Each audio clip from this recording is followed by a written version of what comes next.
All right, in this video, I'm going to assess how I think the 2026 midterms are going to be with all the controversial redistricting and all this political nonsense going on.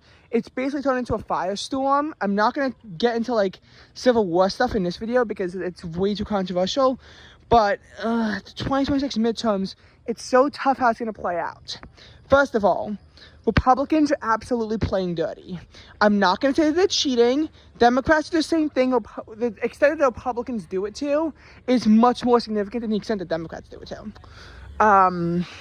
Republicans, gerrymandered to get 5 new seats in Texas. They're looking to add a seat in Missouri, possibly Indiana. Florida, they might try to add 3 more seats to an already extremely gerrymandered state.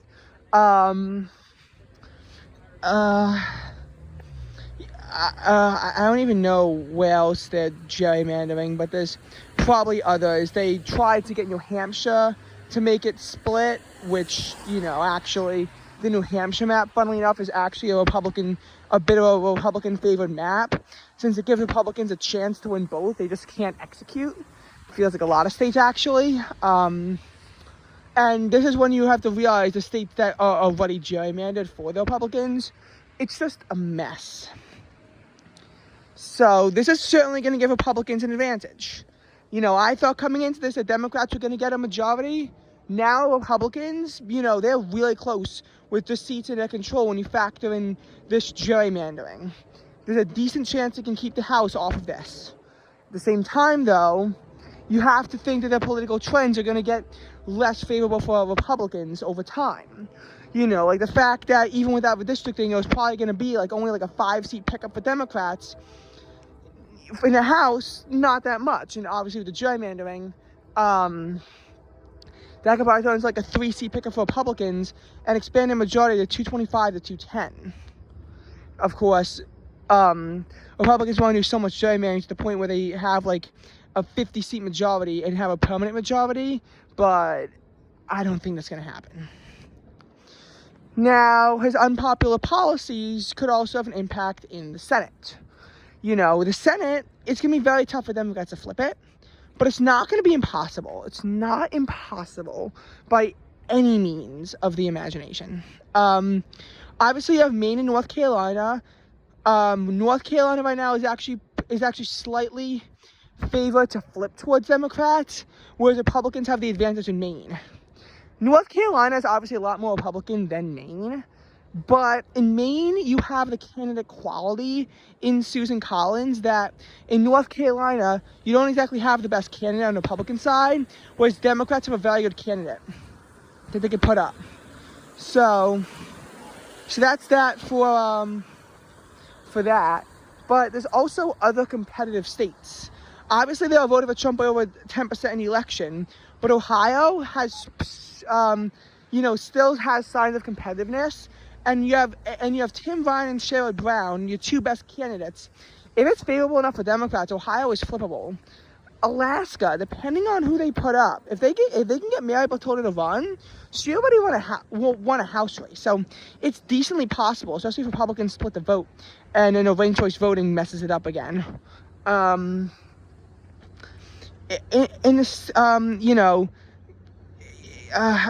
really don't think Florida or Texas is really flippable at this point. Because of how strong their leanings are. Iowa, Joni Ernst is retiring, so there's a chance. Then again, she wasn't really a popular incumbent anyway. But the Democrats have opportunities, but they need a wave. Unfortunately, the political polarization, there's a lot of finger pointing. Basically, every single, really bad political event is being politicized. And in some cases, like with the assassination of Charlie Kirk, it's obviously that's left-wing violence. But you have the whole Melissa Hortman thing where both the left and right are pointing a finger at each other.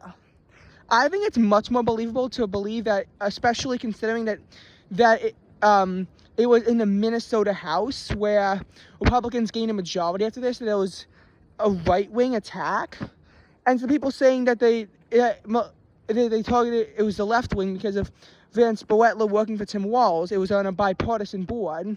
He was a registered Republican, and I think more damningly, they also tried to get Jordan Hoffman, he was injured but not killed, in the Minnesota Senate, who did not vote for the thing that Melissa Hortman voted for.